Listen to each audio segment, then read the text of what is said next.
Hi all, welcome to our channel training PSC.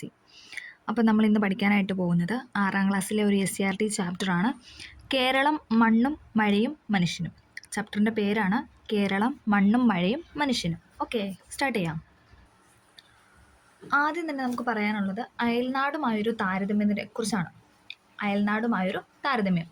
കേരളത്തിലേക്ക് പച്ചക്കറികളും പൂക്കളും പലവ്യഞ്ജനങ്ങളും എത്തിക്കുന്നതിൽ തമിഴ്നാടാണ് മുന്നിൽ. നമുക്കറിയാം അല്ലേ, കേരളത്തിലേക്ക് പച്ചക്കറികളും പൂക്കളും പലവ്യഞ്ജനങ്ങളും ഒക്കെ എത്തിക്കുന്നതിൽ ഏറ്റവും മുന്നിലായിരുന്ന ഏത് സംസ്ഥാനമാണെന്ന് ചോദിച്ചാൽ തമിഴ്നാടാണ്. തമിഴ്നാട്ടിലെയും കേരളത്തിലെയും കാർഷിക സാഹചര്യങ്ങൾ നമുക്കൊന്ന് താരതമ്യം ചെയ്ത് നോക്കാം. നേരത്തെ നാം കണ്ടെത്തിയ അടിസ്ഥാന ഘടകങ്ങൾ മുൻനിർത്തി താരതമ്യം നമുക്ക് നോക്കാവേ. ഓക്കെ, കേരളം തമിഴ്നാട്. കേരളത്തിലെ പ്രധാന മണ്ണിനങ്ങളും തമിഴ്നാട്ടിലെ പ്രധാന മണ്ണിനങ്ങളുമാണ് കൊടുത്തിരിക്കുന്നത്. ഫസ്റ്റ് പിക്ചറിൽ കേരളത്തിലെ പ്രധാന മണ്ണിനവും തമിഴ്നാട്ടിലെയും. ഓക്കെ, കേരളത്തിലെ എക്കൽ മണ്ണ്, ലാറ്ററൈറ്റ് മണ്ണ്, വനമണ്ണ്, ചെമ്മണ്ണ്, ഇതൊക്കെയാണ് കേരളത്തിലെ മണ്ണിനങ്ങൾ എന്ന് പറയുന്നത്. എക്കൽ മണ്ണ്, ലാറ്ററൈറ്റ് മണ്ണ്, വനമണ്ണ്, ചെമ്മണ്ണ്. ഇനി തമിഴ്നാട്ടിലാണെങ്കിലോ ചെമ്മണ്ണ്, കറുത്ത മണ്ണ്, ലാറ്ററൈറ്റ് മണ്ണ്, തീരദേശ മണ്ണ്. ചെമ്മണ്ണുണ്ട്, കറുത്ത മണ്ണുണ്ട്, ലാറ്ററൈറ്റ് മണ്ണുണ്ട്, തീരദേശ മണ്ണുണ്ട്. ഓക്കെ, ഇനി ഇവിടെ കൊടുത്തിരിക്കുന്ന ജലത്തിൻ്റെ ലഭ്യതയാണ്. ഓക്കെ, കേരളത്തിലെയും തമിഴ്നാട്ടിലെയും ജലലഭ്യതയെ കുറിച്ചാണ് അടുത്തൊരു ബോക്സ് കൊടുത്തേക്കുന്നത്. കേരളത്തിലെ വാർഷിക മഴ എന്ന് പറയുന്നത് 300 സെൻറ്റിമീറ്റർ ആണ്. പക്ഷെ അതേസമയം തമിഴ്നാട്ടിലോ 95.9 സെൻറ്റിമീറ്റർ ആണ്. കേരളത്തിൽ ലഭിക്കുന്ന വാർഷിക മഴയുടെ അളവെന്ന് പറയുന്നത് 300 സെൻറ്റിമീറ്ററും തമിഴ്നാട്ടിലാണെങ്കിൽ 95.9 സെൻറ്റിമീറ്റർ. 44 നദികൾ കേരളത്തിലുണ്ട്, തമിഴ്നാട്ടിൽ 14. മഴ ലഭിക്കുന്നതിനാൽ പലയിടങ്ങളിലും ജലസേചന സൗകര്യങ്ങളുടെ ആവശ്യകത പോലും നമ്മുടെ കേരളത്തിലില്ല. പക്ഷെ എന്താണ് തമിഴ്നാട്ടിലെ അവസ്ഥ? മഴ കുറവായതിനാൽ ജലസേചന സൗകര്യം വ്യാപകമായി ഏർപ്പെടുത്തേണ്ടതായിട്ട് ഉണ്ട്. ഓക്കെ, അപ്പം മണ്ണിനങ്ങളും ജലലഭ്യതയെക്കുറിച്ചൊക്കെയാണ് നമ്മൾ പറഞ്ഞതല്ലേ. കേരളത്തിലും തമിഴ്നാട്ടിലും ഏതാണ്ട് ഒരേ തരത്തിലുള്ള മണ്ണിനങ്ങളാണ് കാണപ്പെടുന്നത്. നമ്മൾ പറഞ്ഞല്ലേ, ചെമ്മണ്ണ്, വനമണ്ണ്, ലാറ്ററൈറ്റ്, എക്കൽ മണ്ണ്.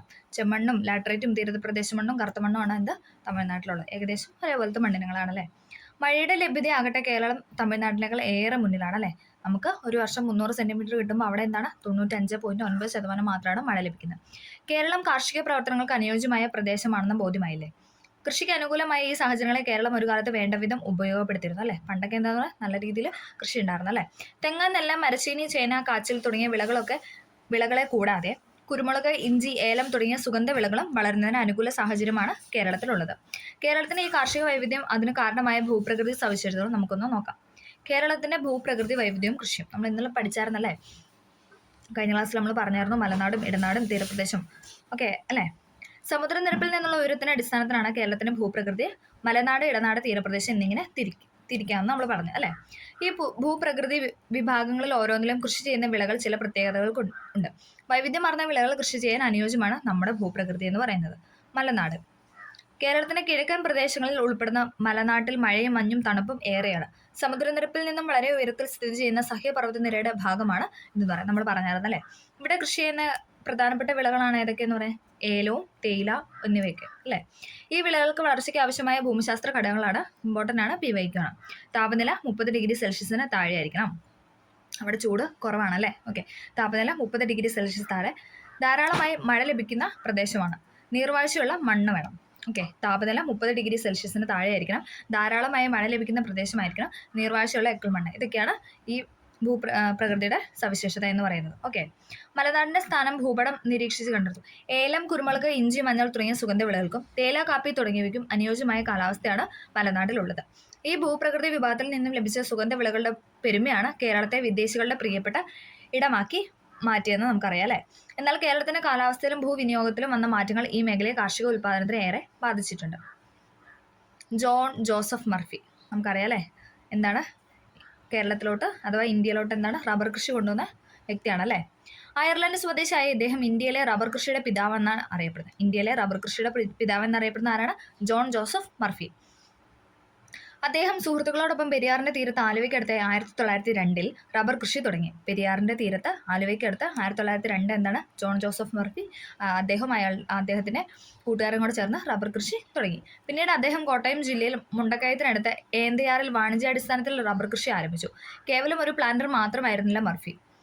തൊഴിലാളികൾക്കായി പെൻഷൻ ആനുകൂല്യങ്ങൾ, നാട്ടുകാർക്കായി വിദ്യാലയങ്ങൾ, ആരാധനാലയം എന്നിവ അദ്ദേഹം പണിത് നൽകി. ഓക്കെ, അപ്പം ഇന്ത്യയുടെ റബ്ബർ കൃഷിയുടെ പിതാവ് എന്നറിയപ്പെടുന്നതാണ് ജോൺ ജോസഫ് മർഫി. അടുത്താണ് ഇടനാട്. തീരപ്രദേശത്തിനും മലനാടിനും ഇടയിലാണ് ഇടനാട്. നമ്മൾ പറഞ്ഞായിരുന്നല്ലേ, തീരപ്രദേശത്തിനും മലനാടിനും ഇടയിലാണ് ഇതെന്ന് പറയുന്നത് ഇടനാടിൻ്റെ ഇതെന്ന് പറയുന്നത്. കേരളത്തിലെ ഏറ്റവും അധികം വിളവൈവിധ്യമുള്ള പ്രദേശമാണിത്. ഭക്ഷ്യധാന്യങ്ങൾ, പച്ചക്കറി, കിഴങ്ങ് വർഗ്ഗം തുടങ്ങിയ ഇടനാട്ടിലെ വൈവിധ്യത്തിന്റെ ഭാഗമാണ്. മറ്റെന്തൊക്കെ വിളകളാണെന്ന് നമുക്ക് നോക്കാം. കുരുമുളകുണ്ട്, കാപ്പിയൊക്കെ ഉണ്ട് അല്ലെ, റബ്ബർ, ഇതെല്ലാം എന്താണ് ഇടനാട്ടിൽ കൃഷി ചെയ്യുന്നത്.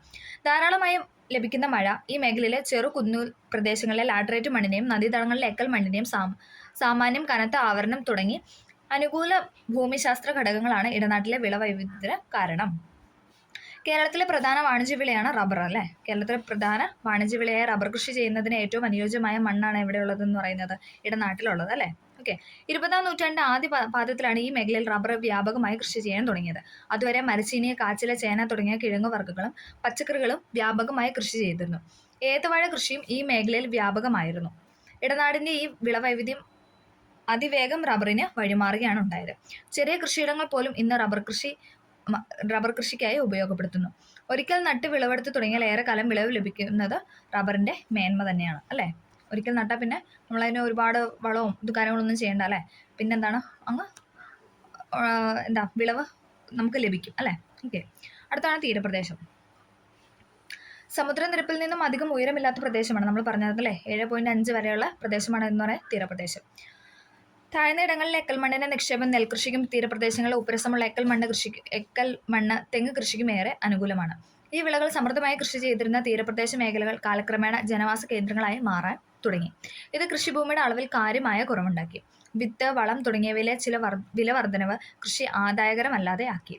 ഇതുമൂലം കർഷകർ മറ്റു തൊഴിലുകൾക്ക് മാറാനായിട്ട് നിർബന്ധിതരായി. ഓക്കെ, കൃഷിയെ നെഞ്ചേറ്റിയ നാട്. കേരളം ഒരു കാർഷിക സംസ്കാരത്തിന്റെ കേന്ദ്രമായിരുന്നു എന്നതിന് തെളിവായി അനേകം ആഘോഷങ്ങളും ആചാരങ്ങളും നമ്മുടെ നാട്ടിലുണ്ടെന്ന് നമ്മൾ പഠിച്ചല്ലേ. നമ്മുടെ നാട്ടിലെ ചില പഴഞ്ചൊല്ലുകൾ ശ്രദ്ധിക്കൂ. കുമ്പത്തിൽ മഴ പെയ്താൽ കുപ്പയിലും മാണിക്യം, കുമ്പത്തിൽ നട്ടാൽ കുടത്തോളം ചേന, മീനത്തിൽ നട്ടാലോ മീൻ കണ്ണോളം, തിരിമുറിയാതെ തിരുവാതിര ഞാറ്റുവേല. ഇതെല്ലാം കൃഷിയും കാലാവസ്ഥയും നമ്മുടെ സംസ്കാരത്തിൽ എത്രമാത്രം സ്വാധീനം ചെലുത്തിയിരുന്ന ഉള്ള തെളിവുകളാണ്. ഓക്കെ, മാറുന്ന ഭൂവിനിയോഗം, മാറുന്ന ജീവിതക്രമം. അടുത്താണ് നമ്മൾ പഠിക്കാൻ പോകുന്നത് മാറുന്ന ഭൂവിനിയോഗം, മാറുന്ന ജീവിതക്രമം.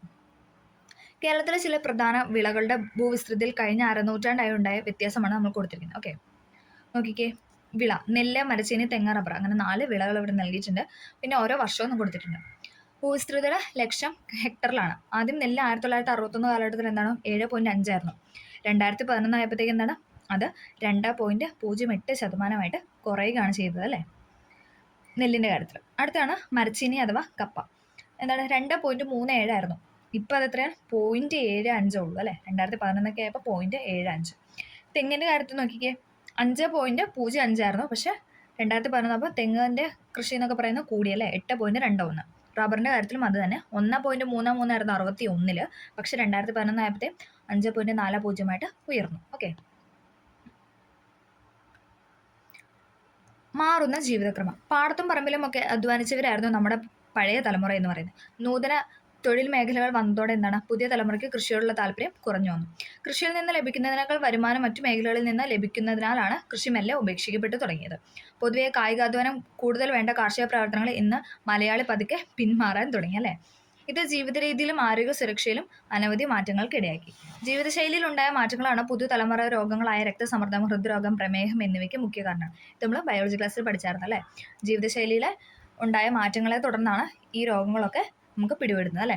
ജീവിതശൈലി രോഗങ്ങൾ എന്നാണ് ഇവയ്ക്ക് പൊതുവെയുള്ള പേര്, അത് നമ്മൾ പറഞ്ഞായിരുന്നു അല്ലേ. ഗ്രാമീണ ജീവിതത്തിൽ നിന്ന് നഗര കേന്ദ്രീകൃതമായ ജീവിത രീതിയിലേക്ക് മാറിയ മലയാളി ഇന്ന് അഭിമുഖീകരിക്കുന്ന ഒരു പ്രധാന പ്രശ്നമാണ് എന്തെന്ന് പറയുന്നത് മാലിന്യ സംസ്കരണം എന്ന് പറയുന്നത്. ഗ്രാമങ്ങളിൽ പോലും മാലിന്യ സംസ്കരണ സംവിധാനങ്ങൾ അപര്യാപ്തവുമാണ്. വീട്ടിലെ മാലിന്യങ്ങൾ അവിടെ തന്നെ സംസ്കരിച്ച് ജൈവവളമാക്കാനും പച്ചക്കറി തോട്ടങ്ങളിലും കൃഷിയിടങ്ങളിലും ഉപയോഗിക്കാനുമുള്ള പുതിയ പദ്ധതികൾ ആവിഷ്കരിക്കാതെ ഇനി നമുക്ക് മുന്നോട്ട് പോകാൻ സാധിക്കില്ല. മാലിന്യം ദുർഗന്ധം വമിക്കാതെ സംസ്കരിക്കാൻ ഇന്ന് നിരവധി മാർഗങ്ങൾ പ്രചാരത്തിലുണ്ട്. വീട്ടിലെ മാലിന്യങ്ങൾ അഴുകി പൊടിയുന്നവ ഉപയോഗിച്ച് മണ്ണിര കമ്പോസ്റ്റ് തയ്യാറാക്കാം. ഈ വിദ്യ അടുത്തുള്ള കൃഷിഭവനിൽ അന്വേഷിച്ചറിയും. ഓക്കെ, നമ്മളോട് ചോദിച്ചറിയാനാണ് പറഞ്ഞത്. നമുക്ക് തേടാം ബദലുകൾ. കേരളം ഇന്ന് ഭൂമിശാസ്ത്ര സവിശേഷതകളുടെ സാധ്യതകൾ പ്രയോജനപ്പെടുത്തുന്നതിന് പകരം കാർഷിക സംസ്കാരത്തെ വിട്ടകന്ന് തന്നെ മാറിയല്ലേ. പൂർണ്ണമായ ഒരു തിരിച്ചുപോക്ക് ഇനി സാധ്യമാണോ? അതിന് കഴിയില്ലെങ്കിലും ചില ബദലുകൾ നമുക്ക് സ്വീകരിക്കാവുന്നതാണ്. നമുക്ക് നോക്കാം.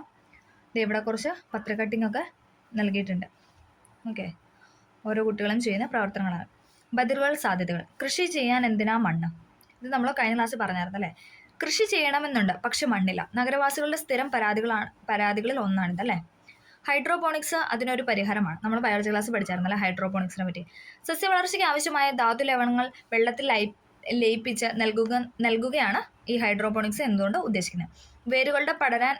വേരുകൾക്ക് പടരാൻ തൊണ്ട്, ചരൽ തുടങ്ങിയ വസ്തുക്കൾ നൽകാവുന്നതാണ്. വളരെ കുറച്ച് സ്ഥലമുള്ളവർക്ക് പോലും വീട്ടിൽ പച്ചക്കറിത്തോട്ടം ഉണ്ടാക്കാൻ സഹായകമാണ് വെർട്ടിക്കൽ നെറ്റ് ഫാമിംഗ് എന്ന് പറഞ്ഞ രണ്ടാമത്തെ ഇതെന്ന് പറയുന്നത്.